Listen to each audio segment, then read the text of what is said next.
I'm Sarah from the upcoming. Such a pleasure to have you here with us today. How does it feel to have been nominated for this award? I mean, amazing. I'm still shocked. It's so exciting, and I'm so honoured to be stood next to, such amazing talent that have come out of last year. So, yeah, it's an honour. And you're talking up there about the experience of being involved in this film, Fair Play. I mean, you were really put through the ringer. Also, the research that went into it. What were some of the highlights, but also the challenges of being in the film? Yeah, I mean, a lot of challenges. It's pretty intense material, and getting it right, in terms of all the intimacy, coordinate, all the intimacy chats around, how we were going to film some of the difficult scenes. That was challenging, and also just keeping up the intensity. 6 days a week, 13 hours a day.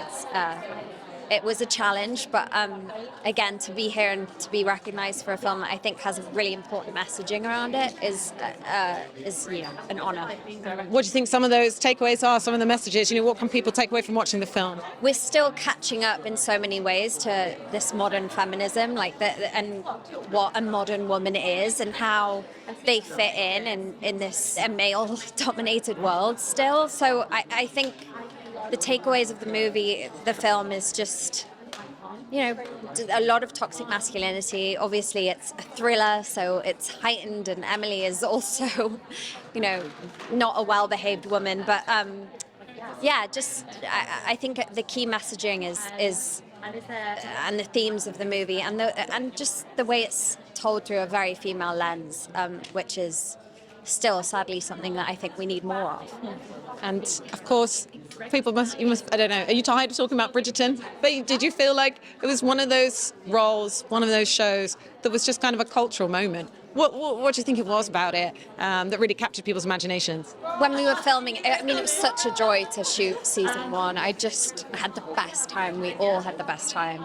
And the fact that it came out during the pandemic, when everyone was feeling low and needed something to kind of, as an escape, really. And it's such a escapist world. It's such a world full of colour and romance. And so I understand why people love it. It's a great show.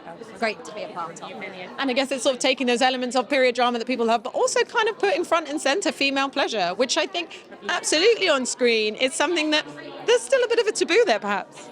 Yeah, I think there is. I think, the female gaze is something that we've not explored, and that was really fun to explore.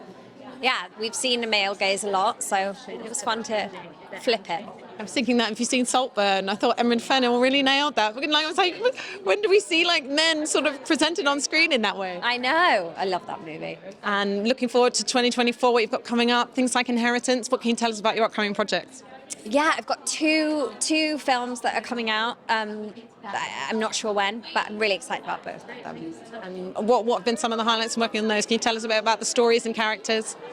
Yeah, I mean, one, I can say in one I play definitely the antagonist, which was really fun because I'm very used to playing the protagonist, so it was fun to switch it up, and yeah. And it felt like there's a lot of girl power actually up on that stage, talking about female lens. We're having a good moment, do you think, right now in terms of the cinema landscape? Lots of fascinating roles for women, lots of diversity out there.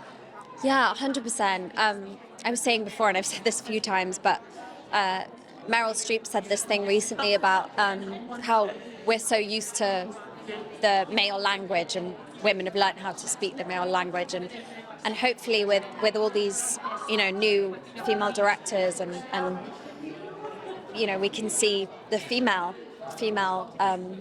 language, and men can learn how to speak that too. And anyone on your bucket list you'd love to work with? Maybe Meryl herself? I was thinking, In the Hours, that was one of my favourites. But yeah, any actresses or directors you'd love to work with? Yeah, Greta Gerwig, Meryl. I'm such a fan of Florence Pugh too.